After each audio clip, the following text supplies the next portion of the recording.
Salut mes madrilènes, salut mes merengues, salut mes galactiques, j'espère que vous allez tous très bien. Moi de mon côté, ça va en vrai. Là je viens de faire le calcul. Alors bon, le mois s'est mal commencé avec cette défaite face à l'Espagnol et les 5 points d'avance perdus sur le Barça. Mais là je me dis que malgré tout, avec tout ce qui nous arrive, une défense décimée, un jeu qui est skié au final, à mi-parcours en championnat, on reste en tête. Et ça c'était tout de même assez important, surtout que tu as joué l'un de tes principaux concurrents le week-end dernier. En Coupe du Roi, bon, très difficilement, et c'est surprenant d'avoir autant galéré, mais au final, tu passes encore un tour après avoir sorti les Ganes, et en plus, tu as de la chance au tirage au sort d'affronter la Real Sociedad en demi, ce qui ne sera pas facile, on le sait, mais déjà, tu les joues en phase aller-retour, ce qui est beaucoup mieux et te laisse une marge d'erreur, mais surtout, ça veut dire que l'autre demi-finale, c'est Atlético-Barça. Et de savoir que tu as évité l'une des deux équipes pour ce tour-là, c'est une bonne chose. Après, en finale, advienne que pourra. Et là, cette semaine, mine de rien, tu as fait l'exploit d'aller battre City chez eux. Car bon, j'ai un petit peu minimisé au moment de mon débrief, au vu du niveau et des carences affichées par notre effectif, et surtout au vu du niveau actuel des Citizens. Mais ça reste un exploit car tu n'avais jamais gagné en Angleterre. Et là, vu ce qu'ils ont montré, tu as quand même pris une sacrée option pour les huitièmes de finale. Et bon, ça m'aurait fait mal de sortir si tôt, même si, attention, c'est pas encore fini, il va falloir faire le boulot à la maison. Car bon, les buts à l'extérieur, ça ne compte plus, et même si tu perds 1-0 ou 2-1, tu peux aller jouer les prolongations.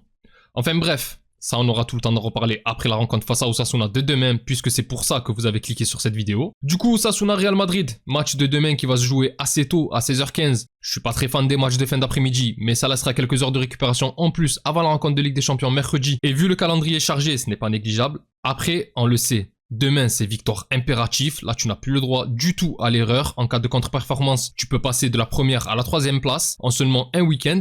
Puisqu'avec ta défaite surprise à l'Espagnol, ton avance a fondu comme neige au soleil et cette année, on n'a pas été assez bon pour avoir le droit à plus d'erreurs. Maintenant, Osasuna, ça reste une équipe difficile à manœuvrer, mais largement à notre portée, même si cette année encore, il reste à un niveau plus qu'honorable. C'est une équipe qui, depuis des années maintenant, est une équipe typique du ventre mou, toujours classée entre la 7ème et la 11ème place. Et là, cette saison, c'est pareil, puisqu'elle est 8ème avec un bilan assez honnête de 7 victoires, 10 nuls et 6 défaites. Avec notamment cette victoire surprise en début de saison face au Barça 4-2, mais malgré tout, c'est une équipe qui est en panne de victoire actuellement. Et puis c'est amusant puisque ça arrive justement depuis le match aller de la phase aller contre nous. Rencontre où le Real Madrid s'était lourdement imposé sur le score de 4-0 et notamment un triplé de Vinicius. Et depuis, c'est assez compliqué pour eux puisqu'ils n'ont gagné qu'un seul match sur les 11 dernières confrontations en Liga, seulement face à la Real Sociedad sur le score de 2-1, sinon c'est 7 nuls et 3 défaites. Mais bon, contrairement à nous, eux au moins, ils ont gagné un match en février. Et là, je parle toujours en championnat. Sinon, bien entendu, il ne faudra pas s'attendre au même match qu'à l'aller. Déjà, première chose, cette fois-ci, on n'est pas au Bernabéu à domicile avec nos supporters, mais à Pampelune au stade d'Osasuna. Donc bon, peut-être qu'on n'aura pas le même Vinicius qu'à l'aller, puisque même si sa rencontre face à Manchester City cette semaine a montré qu'il y avait un petit peu de mieux, ça reste quand même difficile à chaque sortie du Brésilien où il est pris en grippe par quasiment tous les publics d'Espagne. Et bon, là encore demain, il y a 9 chances sur 10 qu'il replonge dans ses travers et qu'il recommence à se prendre la tête avec les supporters et les joueurs adverses qui savent maintenant qu'ils ont juste à le titiller pour qu'il sorte de ses gonds. Il me semble qu'au match aller, c'était aussi le match des premières fois. On a eu à ce moment-là le premier but de la saison de Bellingham qui les a enchaînés par la suite jusqu'à ce mercredi face à City où c'est lui qui arrache la victoire en toute fin de match. Il y a eu aussi l'entrée pour la toute première fois de Raúl Asensio en défense, et on peut dire que malheureusement, même si ce joueur est une révélation de la saison, elle arrive dans un contexte assez triste,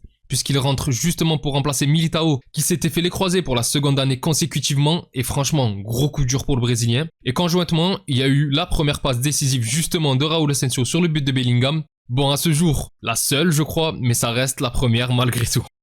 Après pour la compo, comme j'ai dit demain, ça ne va pas être facile, mais il va falloir gagner. On a vu que cette équipe arrive tout de même à faire beaucoup de nuls. Du coup, il faut faire au mieux pour se rendre le match facile le plus vite possible, afin de pouvoir reposer tes cadres, parce que par contre demain, il faut ton équipe cheap. Tu peux bien entendu faire rentrer certains joueurs sans perdre en qualité. Je pense qu'avoir à ce moment-là un Modric ou un Brahim ne fera absolument pas tâche, et ça te permettrait de reposer certains éléments importants. Malgré tout, je pense que demain, on va très probablement partir sur quasiment le même 11 que face à City, avec donc Courtois dans les buts.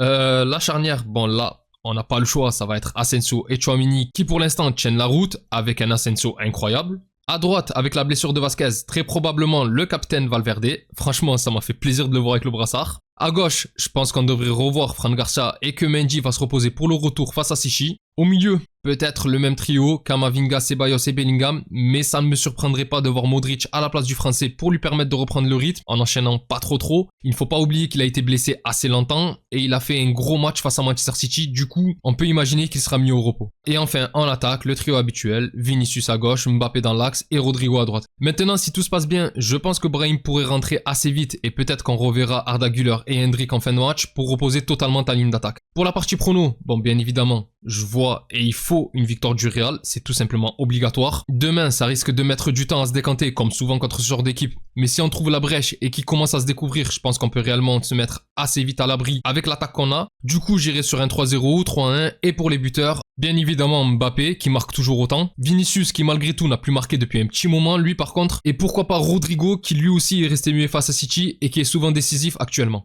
Enfin bref mes galactiques, c'est tout pour moi concernant cet avant-match. Donnez-moi votre pronostic dans les commentaires. Si la vidéo vous a plu, n'hésitez pas à liker et à vous abonner. C'est un soutien important pour la chaîne et je remercie toutes les personnes qui prennent le temps de le faire. Vous êtes les meilleurs. Pour les autres, je vous donne rendez-vous après le match et j'espère la victoire demain face à Osasuna. D'ici là, je vous souhaite une excellente journée ou soirée selon l'heure à laquelle vous regardez cette vidéo. Prenez tous soin de vous et encore et toujours, hasta le final, vamos Real. Salut!